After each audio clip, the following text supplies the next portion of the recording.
Antes de comenzar, quiero agradecer al profesor doctor Yoshinobu Navarro su invitación para participar como ponente oficial en este tercer Congreso Mundial de Investigaciones en las Artes del Espectáculo, dedicado a pensar el papel de las artes escénicas frente a desafíos contemporáneos. Titulo esta presentación Pensar la teatralidad y la performatividad más allá del arte.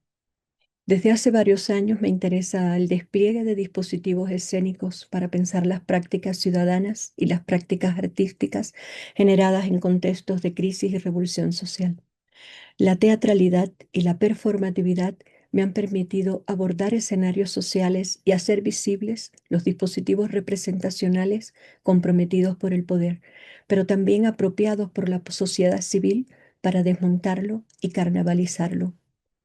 La teatralidad es un dispositivo que ha caracterizado a una parte importante del arte contemporáneo desde la segunda mitad del siglo XX, mucho antes de que el teatro se contaminara con otros lenguajes y se propagara la concepción de un teatro postdramático. La teatralidad había habitado los territorios de la vida y se fue diseminando entre las artes. La teatralidad es una disposición compleja y cambiante, y como ha precisado Alain Badiou, no es reductible a la escena ni a la interpretación de un dato previo.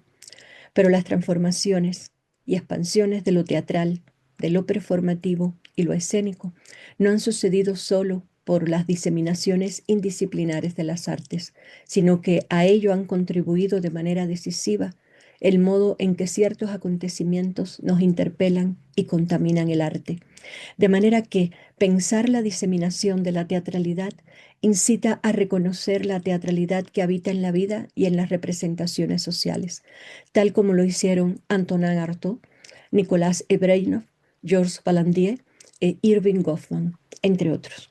Se trata de una problemática también desarrollada por otros estudiosos de las artes escénicas que han indagado desde una perspectiva teatral los espacios sociales en momentos de crisis o agitación política. Entre ellos menciono a Hernán Vidal, Alicia del Campo y Juan Villegas, a propósito de lo que nombraron como teatralidades sociales en el periodo dictatorial y durante la transición democrática en Chile. Me interesa pensar la teatralidad y la performatividad más allá del arte, en tanto estrategia que implica la puesta en relación de cuerpos y objetos en determinados espacios, y ello me ha llevado a considerar las escenas que se despliegan en situaciones cotidianas, resignificando las relaciones habituales, incitando los imaginarios sociales y generando prácticas transformadoras mayormente efímeras y micropolíticas. La teatralidad como estrategia de poder que determina los roles y disposiciones de cada persona en la vida social fue conceptualizada por Ebreinoff como teatrocracia. Este término fue ampliamente explorado en las reflexiones sociológicas de Georges Valandier al analizar las disposiciones y representaciones de los poderes políticos. La incorporación de las estrategias teatrales y en especial de las técnicas dramáticas a los análisis de las representaciones sociales permitieron a Valandier afirmar que el gran actor político dirige lo real por medio de lo imaginario. El poder se sostiene desde la manipulación del orden de lo simbólico y la producción de imágenes y ceremonias. Pero considero que los movimientos de contestación y resistencia al poder también se constituyen por el modo en que los actores disidentes o contestatarios se apropian de lo simbólico y desarrollan las políticas del cuerpo en el espacio público, por el modo en que accionan y disponen esas imágenes. Esa emergencia de un posible mundo al revés es en el gesto carnavalesco que funda lo doble desde el pensamiento bactiniano, ese despliegue de realidad otra, esa capacidad para desatar los deseos y trasvestir la apariencia, considero que sostiene los imaginarios de las teatralidades sociales. Hace varios años, estas percepciones me permitieron pensar las teatralidades ciudadanas que tomaron los espacios públicos en la Ciudad de México y que carnavalizaron o parodiaron el espectáculo de una parte del poder para representar imaginarios acotados por otros poderes que entonces estaban por venir. No tengo dudas de que la mirada está acotada por la cronotopía. De allí que mis percepciones sobre los espacios, las prácticas de los sujetos y los cuerpos se han ido contaminando por la agonía de la vida, por el extraño marco de guerra y muerte en el que vivimos en México desde el año 2006, cuando el que fuera presidente de México en ese momento declaró la guerra al narcotráfico y ordenó al ejército el control de los espacios públicos. Desde entonces, el país devino espacio escénico para el despliegue del terror y la exhibición de la muerte violenta. La teatralidad como recurso para significar, representar y disponer fue usurpada por el imperio del horror. Los cuerpos desmembrados han sido la nueva representación de una degradada condición humana. El cuerpo roto, desmontado, es el paradigma de representación que ha estado determinando estos tiempos. Hemos aprendido que hay también un siniestro no lugar para los cuerpos. Ese es el lugar fantasmático que alude al tejido ausencia-presencia que nombra las desapariciones forzadas. En México existen más de 129.000 personas desaparecidas de manera forzada, según el Registro Nacional de Personas Desaparecidas y No Localizadas de la Comisión Nacional de Búsqueda del Estado mexicano. Esta otra dimensión de los cuerpos y su exposición punitiva hacen parte de una perversa pedagogía del terror que ha ido determinando la emergencia de una teatralidad de la muerte y que para marcar una total distancia con cualquier práctica del campo del arte, la he nombrado necroteatro. La noción de necroteatro la fui construyendo bajo el influjo de las reflexiones de Achille Mbembe en torno al necropoder y la necropolítica, del teatro punitivo estudiado por Foucault, de las estrategias de Brejnov y Vallandier, de las reflexiones de El Sabler y María Victoria Uribe sobre la dimensión teatral y dramática de la violencia en Colombia. Y sobre todo, desde mi propia condición cronotópica, acotada por la contingencia y por el deseo de hacer del trabajo de muerte un trabajo de mirada, idea que a todas luces debo a George Didi Uberman. El necroteatro se configura en las escenificaciones de las muertes violentas y en la producción de cuerpos rotos que exponen la fragmentación y la intervención violenta de los cuerpos humanos. El término necroteatro también lo exploro para pensar determinadas configuraciones de los necropoderes más allá de México, para pensar los modos en que se concretan las escenas del terror desplegadas por los estados totalitarios, devenidos configuraciones satelitales de la Unión de Repúblicas Socialistas Soviéticas, la ex URSS. La noción de necropoder también me ayudó a pensar el modo en que los poderes de los brazos armados del narcotráfico y del Estado se desplegaron en México. No es la vida la que está en el centro de la política, sino el despliegue ilimitado de las máquinas de guerra, la de los ejércitos de los cárteles y las del Estado, para producir la muerte. En estas décadas, México se ha llenado de muertes, de fosas clandestinas con restos de cuerpos no identificados, de cientos de miles de personas desaparecidas a quienes buscan sus familias por cuenta propia. Como he expresado, el régimen de visibilidad en torno al horror que se ha ido instalando en México ha operado al menos en dos dimensiones: en una construcción espectacular a través de los cuerpos expuestos como formas pedagógicas y políticas para producir terror, y en la producción de prácticas siniestras, fantasmales y secretas que han tenido en las desapariciones forzadas, en las narcococinas y en las fosas los signos más perturbadores de la pérdida. La violencia y el horror se han normalizado en México. En estos escenarios del terror producido y expandido durante años de intensas prácticas necropolíticas, la teatralidad aparece por lo que se muestra a partir de la exposición pública, haciendo aparecer el cuerpo como un particular texto político. Los restos corporales dispuestos en espacios públicos de ciudades y poblados mexicanos tienen el propósito de hacer hablar a los cuerpos para comunicar mensajes punitivos. En estos escenarios del terror, en los que se hace evidente la inacción del Estado, son las familias las que han asumido la búsqueda de sus seres queridos. Búsqueda en vida, en hospitales, cárceles, centros de rehabilitación, en las calles, pero también búsqueda en fosas clandestinas ocultas en cerros y campos. Organizadas de manera autónoma en colectivos y brigadas nacionales de búsqueda, las familias despliegan una larga cadena de acciones y devienen investigadoras e investigadores, excavadoras, exhumadores, peritos, forenses, arqueólogos, abogadas, luchadores sociales, líderes, organizadoras, fundadoras y fundadores de agrupaciones, movimientos y brigadas. Estas acciones y prácticas son las que definen lo que llamo performatividad de la búsqueda, sostenida principalmente por mujeres. Las performatividades de la búsqueda son inevitablemente performatividades afectivas que de distintas maneras evocan la ausencia desde la perspectiva de los afectos anclados a la presencia de quienes buscan. Ante tanta insepultura, las familias y particularmente las mujeres buscadoras encarnan una apuesta para reimaginar la vida.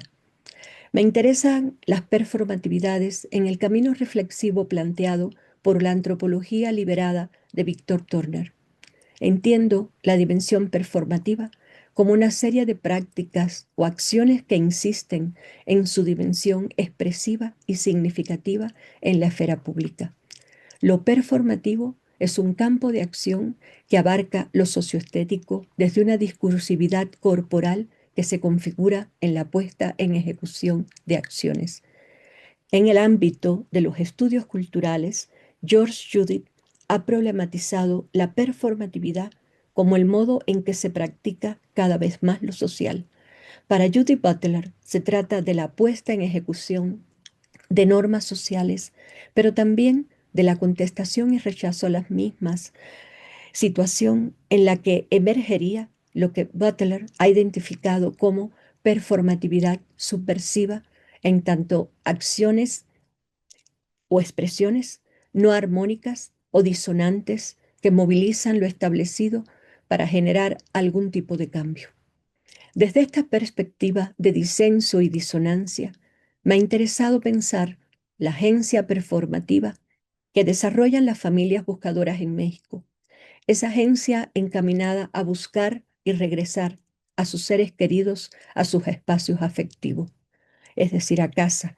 Y ello es el resultado de una performatividad a contrapelo de la normalización de la violencia.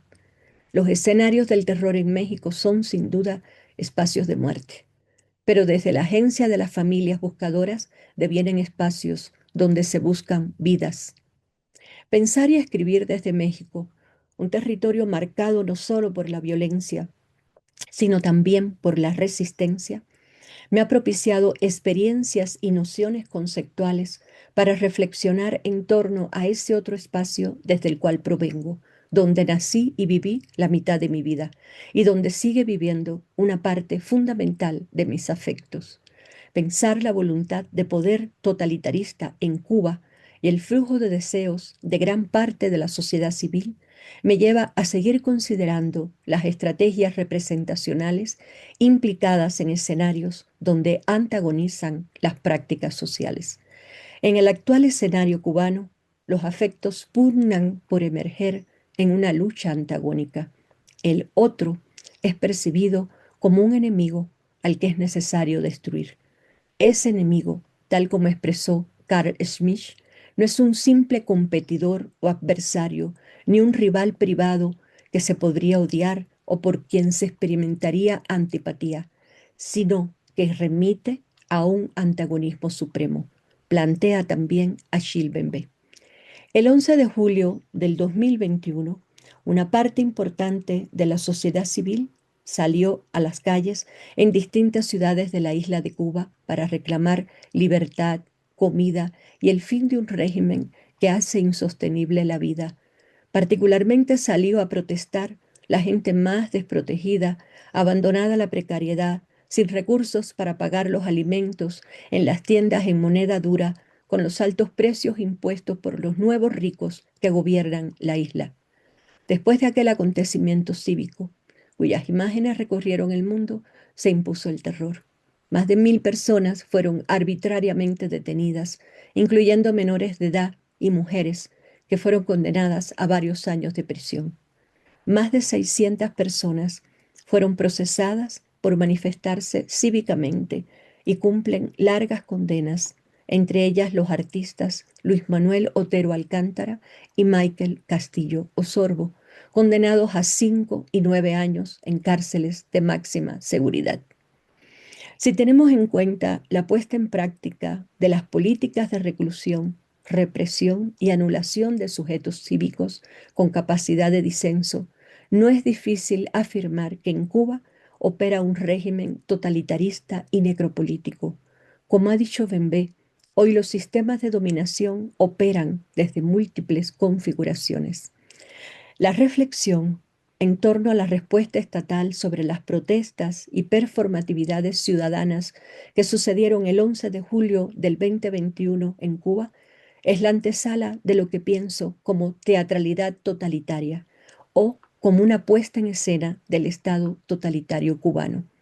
En ese escenario, las teatralidades transitan entre disposiciones disciplinares extremas y otras formas más persuasivas. La representación visual, corporal, escénica y política es utilizada para desplegar banderas, discursos, pancartas, para imponerse escenográficamente, espacialmente. Las imágenes hacen parte de un sistema panóptico como recordatorio de un poder que privilegia la muerte. Patria o muerte es el eslogan en Cuba, en aras de ideas sacrificiales y ofrendas de obediencia. Considerar la dimensión escénica y teatral de estos escenarios no implica ningún reconocimiento artístico, pero sí estético, en el sentido de que todos los arreglos, disposiciones e imágenes están dirigidas a modelar la experiencia sensible, la percepción, generando un extrañamiento que tiene como propósito llamar la atención hacia los mensajes que se buscan transmitir. Georges Balandier ha planteado que el poder modela lo real a través de lo imaginario, utilizando el recurso ficcional para alimentar la idea de un porvenir idóneo, de manera que el Estado aparece como el productor de una teatralidad, muy especialmente en el caso de las sociedades totalitarias, donde la función unificadora se intenta desarrollar a su más alto grado. Balandier reflexionó la teatralidad como un dispositivo amplificador de las retóricas estatales, afirmando que precisamente por medio de la teatralidad y su despliegue representacional, todo poder político logra dominar. Abordó la maquinaria totalitarista como un escenario donde la autoridad extrema sus funciones pedagógicas para garantizar la sumisión al mandato supremo en clave dramática. La performatividad punitiva que despliega el Estado busca someter a través del terror. La producción de miedo y terror son prácticas pedagógicas utilizadas en la proliferación de espacios de muerte, como lo pensó Michael Taussig. En sus reflexiones en torno a la magia del Estado, Taussig planteó la idea de una mimesis de la muerte que induce al reconocimiento de su autoridad.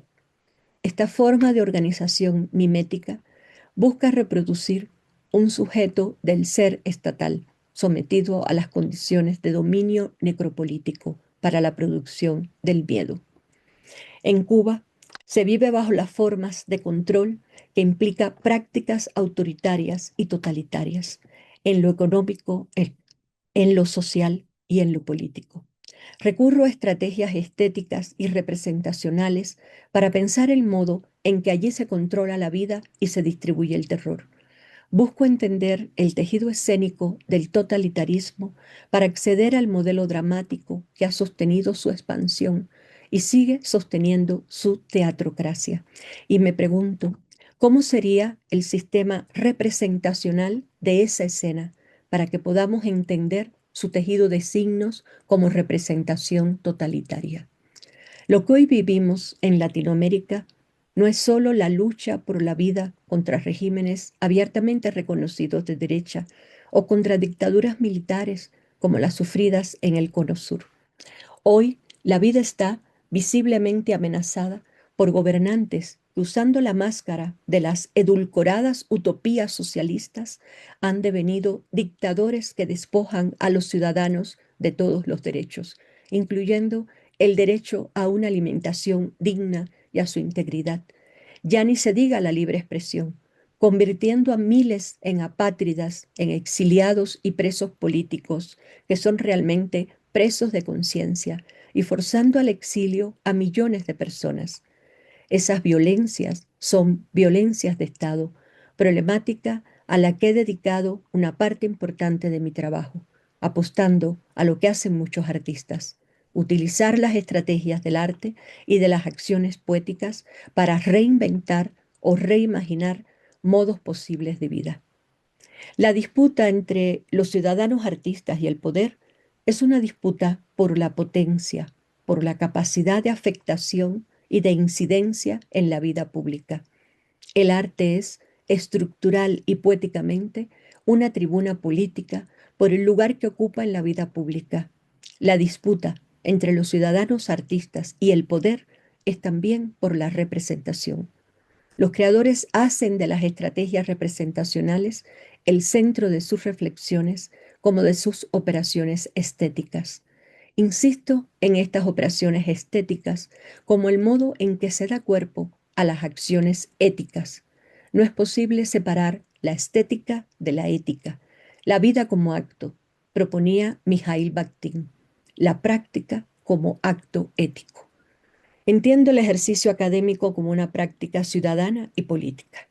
Y en esa práctica, la teatralidad y la performatividad han sido y siguen siendo estrategias que me han permitido comprender el funcionamiento de escenarios de dominación, como también me han permitido comprender la potencia de la performatividad subversiva y me han alentado en procesos de desautomatización.